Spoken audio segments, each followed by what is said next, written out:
They laughed at my car the way people laugh when they think a thing is small and permanent. It was a cold Tuesday in late October when my brother and his new wife came by for dinner, and they stood in the parking lot, sunlight on their designer sneakers, mouths already shaping jokes, and told me in front of everyone that my car looked like it belonged in a museum of bad decisions. "My sister drives that," my brother said, loud enough for the neighbours to hear.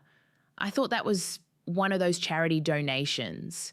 They pointed, they smirked. My sister-in-law took a picture and sent it to our cousin with the caption, "Vintage, right?" My nephew, who was 12 and trying on adulthood, laughed like he'd been taught to laugh with them. None of it was subtle. None of it was private. The thing that hurt was not the car itself. It was the way they made the car mean I had failed, the single mother, the daughter who'd stayed behind. They didn't know I owned the parking lot. There. I said it plain.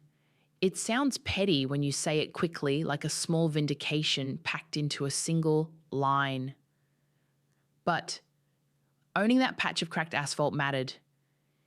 It had been my quiet plan, my unwilling safety net. The only thing I could call mine when everything else, time, energy, love, had been spent on other people. When they laughed, I felt exposed in a way they'd never notice. They assumed I was small. They assumed I had nothing. They assumed the car, its slow, steady engine, its patched seat, was proof. They assumed wrong. I should explain where we all fit together. I should explain why I couldn't simply drive away. I'll do that now. No, because the why is the engine of everything that followed. My father grew up in this neighborhood, a 5-block stretch that runs from the dry cleaners on 5th to the river.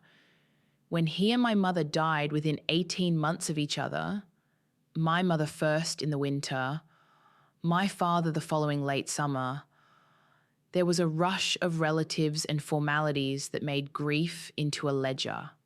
I was 41 then, still living in the same 2-bedroom above the bakery, still paying the mortgage my parents had taken out on my insistence so I could stay near them when they got sick.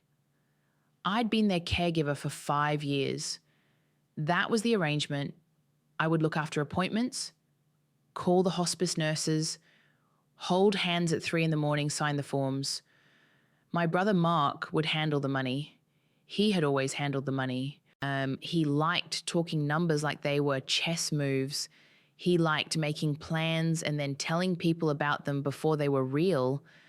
Our parents, who were practical and stubborn, trusted him because he had a folder with spreadsheets and because he had a way of making other people feel like the plan was theirs. I trusted him because I was exhausted and because trusting him felt like the simplest thing to do. We had 3 properties that mattered. The house on Elm, where we all grew up, a small duplex the parents had bought as an investment, and the parking lot, 3,000 square feet of asphalt behind the grocery store on Pine. The lot was nothing glamorous. It was a flat rectangle, fenced on 2 sides, with a single lamppost that flickered in the rain. It had been used for years by delivery trucks and by parents picking up soccer kids. What it made a modest $50, $80 a day, hardly a fortune, but in the months before Mom got sick, Dad had said it was the one thing they'd left to me if things went south. He said it quietly at the kitchen table when nobody else was in the room while the kettle hissed. "You keep the lot," he told me. "You'll thank me." My brother heard him too. He heard it a little differently. Mark was pragmatic in an entrepreneurial way. He interpreted keep as use it to leverage something else. He had ideas about refinancing the house, about turning the duplex into an Airbnb, about selling the lot to a developer who said they might build something nice on Pine. After the funerals, things moved fast. There were meetings with lawyers who wore cufflinks and soft shoes. And then there were family conversations that felt like business negotiations attempted by people still raw with grief. Mark was always calm in those rooms, too calm sometimes, arranging the furniture, taking notes. He was the one who suggested we sell the house, that the mortgage was wrong for the market, that the duplex could be liquidated to fund better care for the kids, or me, a quiet, persistent argument about what the right thing to do with an inheritance looked like. I couldn't leave the house.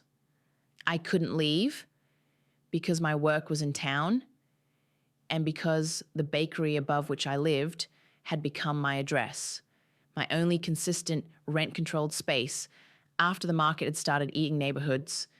I couldn't leave because my son was in college in the next county and needed a steady check. I couldn't leave because my mother's hospice accounts needed my signature.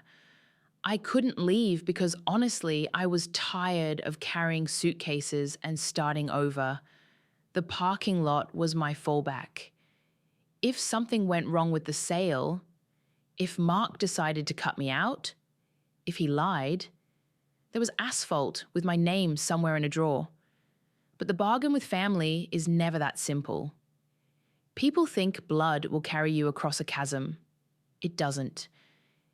It does a lot of work for you, calls, favors, guilt, but it doesn't replace legal clarity or the need to be specific about money or the way some people will use proximity to control choices. The first escalation happened at dinner the week after Mark and his wife mocked my car.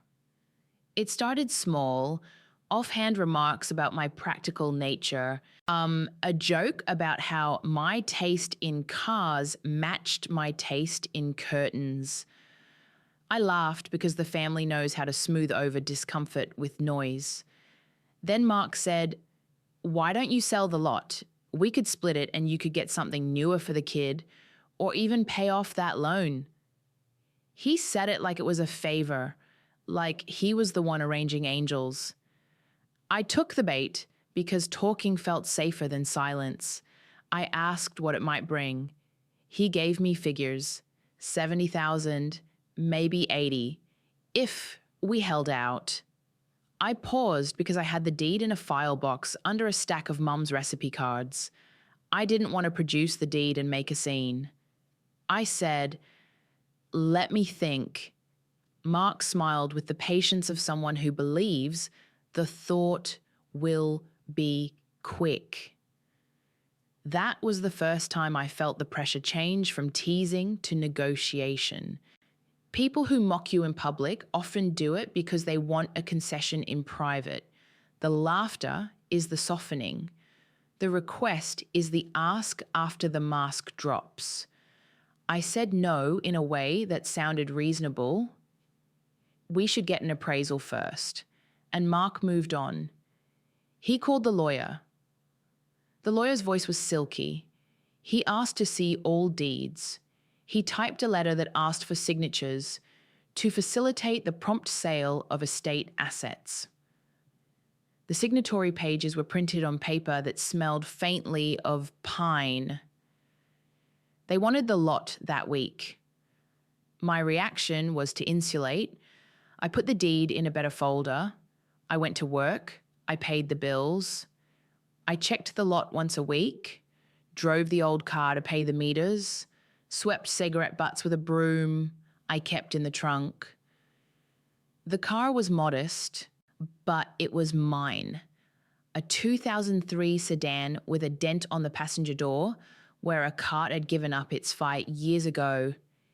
It had a patch of blue tape on the rear bumper that read, "Hold," and a bumper sticker that had cost me $1 at a fair. "Don't be rude. Bring food." I liked it. It worked. It was an old, stubborn thing that started when I asked it nicely. Escalation loop 2 came in the form of exclusion. Mark began convening his people, the real estate agent, the appraiser, Aunt Lydia, who had the habit of taking sides like political endorsements. They would drop by the house with flyers and contracts and nonchalant questions about whether I intended to stay. Aunt Lydia would stand in the doorway and mention loudly that the upstairs apartment could be rented out. Imagine, she said once, what you could do with that money. Those words felt like someone scraping a blade along the rim of a plate. They didn't understand the schedule of my life. They didn't see how I picked up my son from late shifts, how I gave Mom her pills, how the mortgage held like a seam that if cut would let everything fall. Mark offered to handle the paperwork, but he wanted the signatures that would let him sell fast. I resisted. I asked for time. I said I wanted the appraisal first. I asked the lawyer to confirm that I had rightful claim. Papers moved, slow as glaciers, and Mark grew impatient. He started to say things in front of other people. He called me sentimental, bound to old arrangements, unwilling to be practical. He used the phrase family assets like a cudgel. He implied in quiet moments that if I wouldn't cooperate, the process could be messy. My reaction was measured at first. I made lists, I counted fees, I called the bank, I looked at the statement for the parking lot and reminded myself of numbers. 70,000 would be nice. It would fix a lot of things. It would make the mortgage lighter for the next 10 years. But the lot meant more than money sometimes. It meant the quiet knowledge that I had a foothold. I stalled. That stalling became the enemy. Stall, he said. Stall and the world will find ways to punish you. The consequence was exclusion. Invites stopped arriving for family holidays. Mark's phone calls became transactional. We'll handle the estate, he said, but the tone was different. It was the tone of someone who plans to handle things by delegating the hard parts to others and the soft parts to memory. Escalation loop 3 was the oldest trick in family power plays, financial pressure. Mark found a way to make the mortgage a weapon. He suggested refinancing the old house and then asked me to sign the consent so he could move faster. He told me it was for the best. Interest rates were low. The duplex could be sold quicker if liquidity was improved. He framed urgency as kindness. I didn't see the trap until it clicked. Signing the refinance would move the money into a fund he controlled while giving me promises like a receipt. I had, in one shy moment of trust, given him control of the bank account the family used for medical bills. He paid the hospice invoices online and sent me screenshots of confirmations. In the fine print, it turned out, some lines allowed him to manage other assets in the name of caretaking responsibilities. He had a lawyer draft something that sounded administrative and asked me to initial it at the bottom. I did not read the entire thing. How often do we, when we are exhausted, not read? I want to be honest about that. I did not read the whole thing. Within a month, the bank notified me that the mortgage terms had changed. The monthly amount increased. My name was still on the loan, but the control of the liquidation, how the cash would be dispersed, was funneled through a firm with Mark's partner on retainer. The consequence was immediate: a tighter budget, notices from the electric company. A missed tuition check for my son because the fund transfer had been delayed while Mark and his agent negotiated closing costs. I reacted by doing what I always do, by staying. I tightened my spending and waited for the money to move. But waiting is a pressure cooker. It makes small things into loud alarms. The situation worsened. Mark sent me emails that were formal and short, CCing people like Aunt Lydia and the lawyer. He used phrases like, to expedite estate settlement, and in the best interest of the family. The effect was to make me look like an obstructionist in front of people who had always viewed me as sentimental. Escalation loop 4 arrived as humiliation. At the settlement meeting in late November, friends and extended family drifted in as if to watch a play. Mark arrived with an appraiser, a title search in hand, and a calm smile that did not touch his eyes. He presented the plan as if it were already accepted. The house would be sold, the duplex liquidated, and the lot offered to a small development company that had stopped by and expressed strong interest. I held the deed in my lap and felt the paper like a secret I had to choose whether to tell. I decided to speak up. I said plainly that Dad had deeded the lot to me. There was an audible pause, the kind that makes you suddenly realize how much someone else needed you to be quiet. Mark's face shifted in a way that was funny to see in slow motion. He adjusted his posture the way people do when they are trying to look like they hadn't heard anything. He said, "Is that in writing?" I showed it.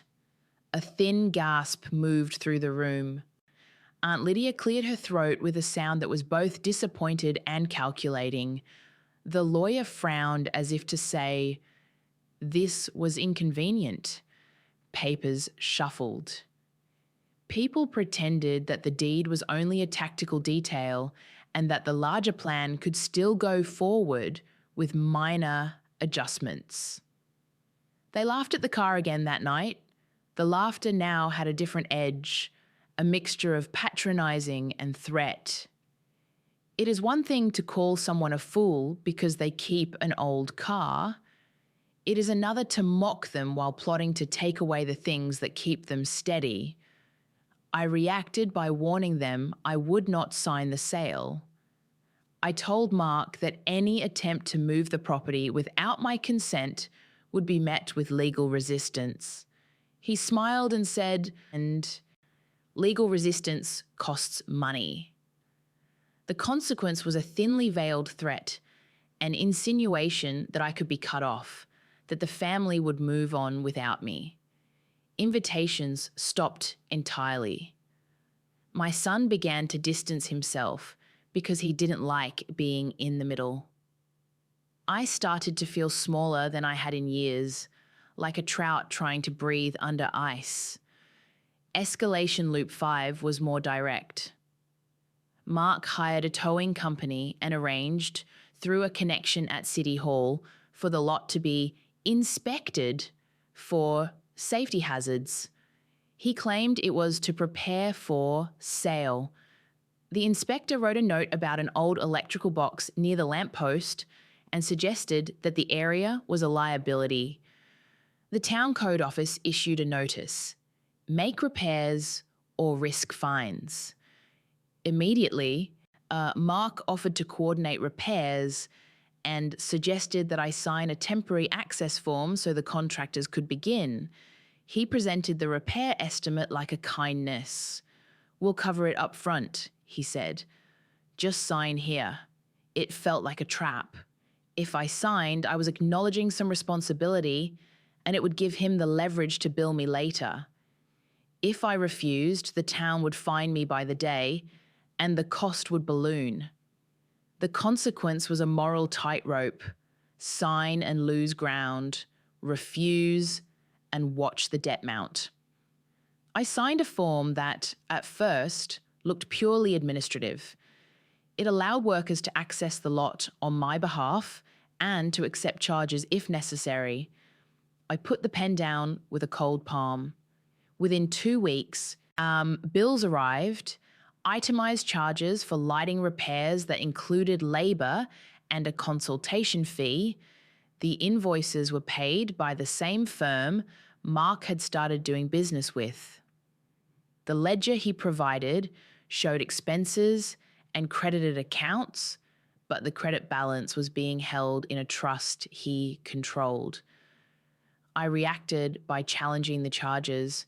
I called the town inspector and then the towing company. I asked to see receipts. The invoice numbers did not match the work.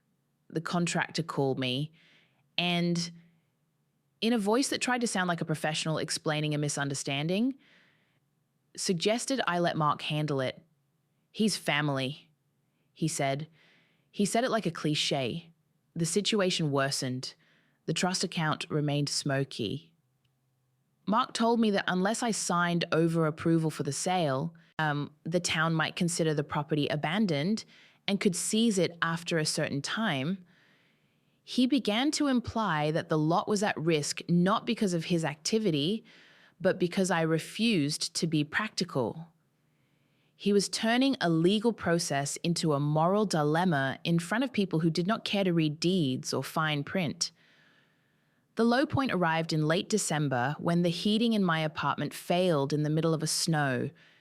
The old boilers in the building were temperamental, and the landlord had been slow to respond.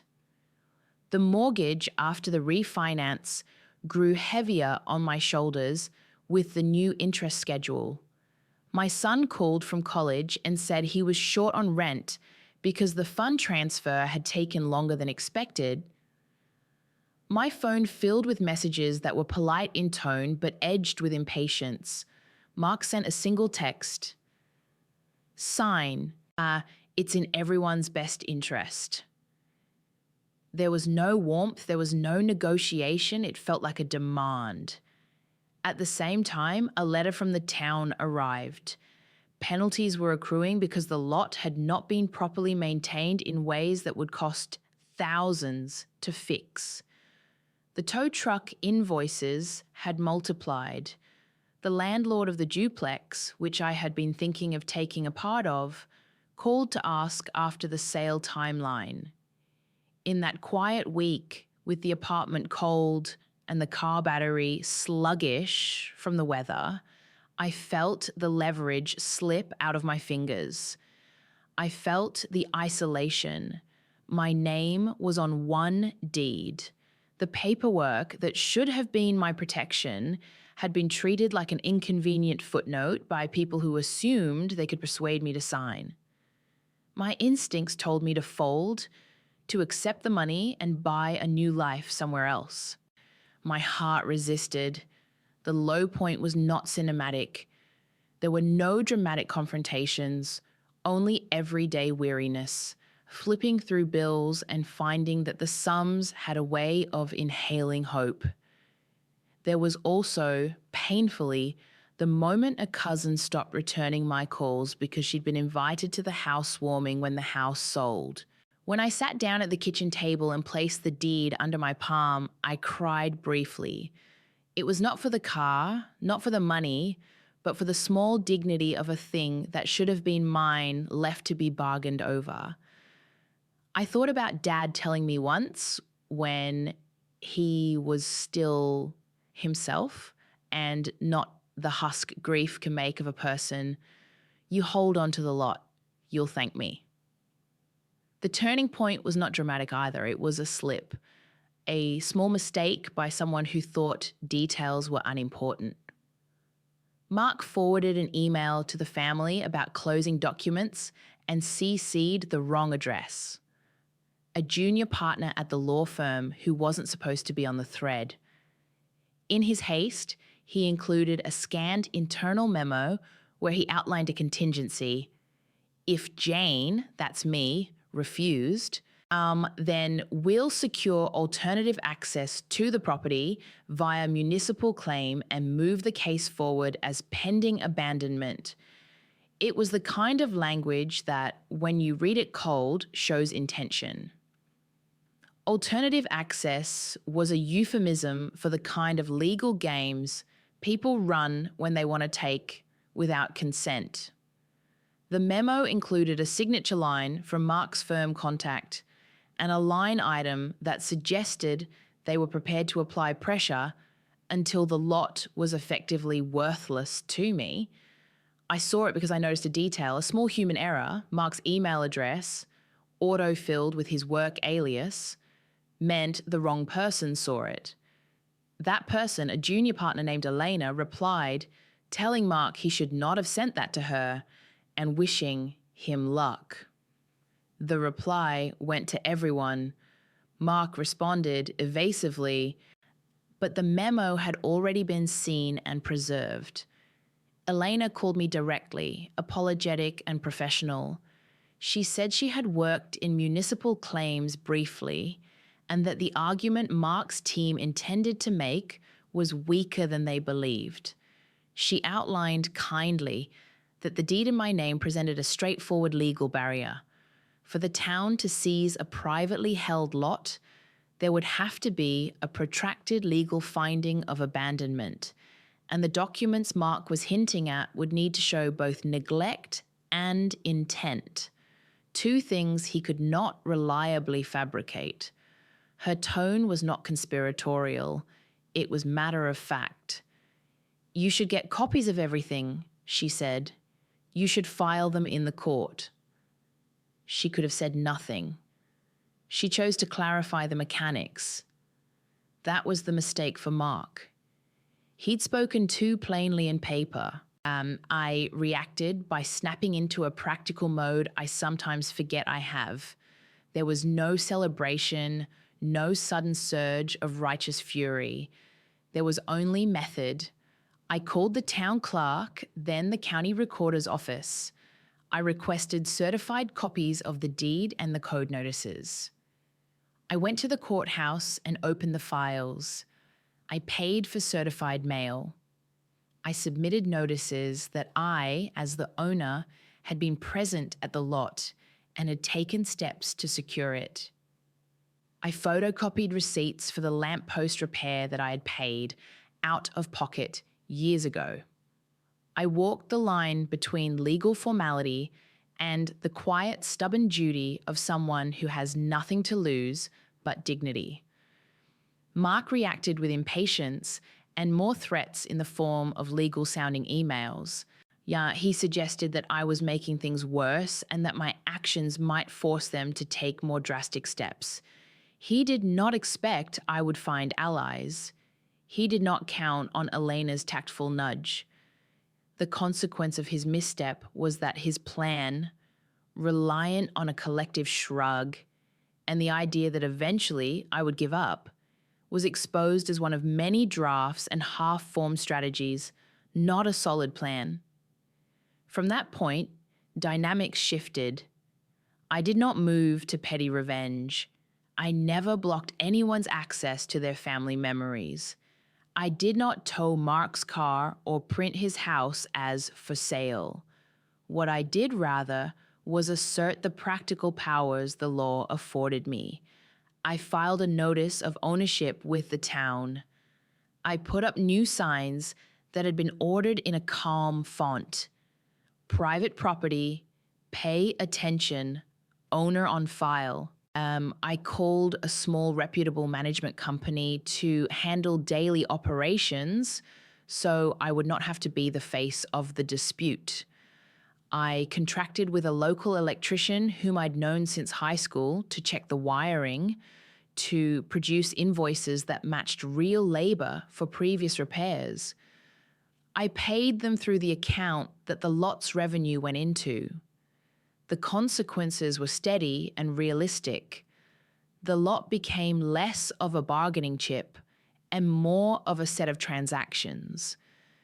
People who had tried to make the lot into a wedge realized it was simply a business that ran on receipts and legitimate filings. My son received his tuition money on time because I redirected a portion of the lot's rental payments to his account. The landlord fixed the heating because I paid a month in advance with the proceeds. And I bought a new winter coat with a check I cashed from the lot's one-time spike in seasonal bookings. I put aside money for a mechanic for the old car. For Mark, the consequences were also real.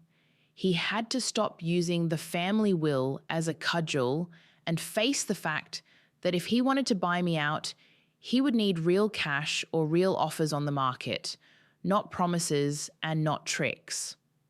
The development company he'd palmed off as eager turned out to be just that, a small firm with an interest, but no rush. They were willing to negotiate, but not to underwrite Mark's convenience. He, who had always liked to call moves before everyone else, found himself negotiating as an equal rather than deciding as a leader. His charm stopped being an asset and became a negotiation cost. I will be honest about the emotional cost. The family fracture deepened. There was no miraculous reunion. Mark stopped calling except when he needed a document I had to sign. Aunt Lydia sent a condolence card at one point that read like business advice, camouflaged as sympathy. My cousin started posting more frequently about new beginnings on social media, photos tagged at a cafe 2 towns over. There were losses, invitations I would not get back, birthdays shared without me, the feeling of being looked at by relatives who had once trusted me and now kept their distance. But there were gains too. I had cash flow, I had choices. I could see a future where I did not have to measure offers by the generosity of people who had already betrayed me. I could repair the car properly and take a week off. I could make a plan for my son that did not involve frantic money transfers. The lot, once a secret safety net, became a quiet engine of stability. The end was not cinematic. There was no courtroom finale where Mark was humiliated and I recited lines. We did not stage operatic confrontations that left everyone enlightened. Instead, in the spring, when the city did a review and found all the filings in order, they closed the case. The tow invoices were reconciled.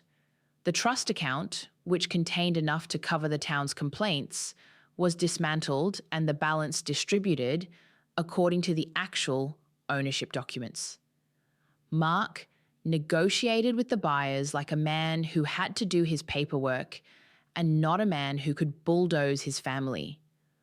I chose, in the end, not to sell immediately. I considered it because the freedom of a clean check is intoxicating. But the lot had become more than monetary potential. It was a place where, on weeknights, I would park the old car and sweep away cigarette butts and greet the delivery drivers by name. It was the place where I had stood alone and found a way to tilt the tide using the simplest, oldest instruments, attention and paperwork. I hired the manager because I did not want the constant friction. I set a modest price for regulars, parents picking up kids, a neighbor who ran dog walking shifts. I used the income to fix the little leaks in my life. The relationships did not return to what they were. There are people I do not speak to, and that hurts. But there are also mornings I wake up to a quiet that is not the same as the hollow waiting of a person who has been used. There is a table in my kitchen with 3 stacks of paper, the deed, the tax filings, and a folder of receipts. I look at them sometimes like anyone looks at a small, trustworthy map. As for the car, I fixed the dent. I replaced the failing battery last November after the tow invoices had been settled. I bought a seat cover that made the upholstery look tidy. It is still old, but it starts when I need it. Sometimes on the lot, late in the evening, I sit in the driver's seat and listen to the rain on the lamppost and think of Dad telling me, offhand, to keep that asphalt. I think of how small acts of stubborn care Paying a municipal fee on time, filing a piece of paper, mattered more than any speech. If there is anything I would say aloud now, it is this. There is no elegant redemption owed to us by people who have shown their colours. There is only the quiet work of making a life that does not depend on their approval. But it is neither dramatic nor satisfying in a way Hollywood would prefer. It is practical and slow, and it has a kind of dignity I did not expect. I am not asking for pity. I am not celebrating triumph. I am telling you how a cracked little patch of asphalt changed the dynamics of a family by simply existing.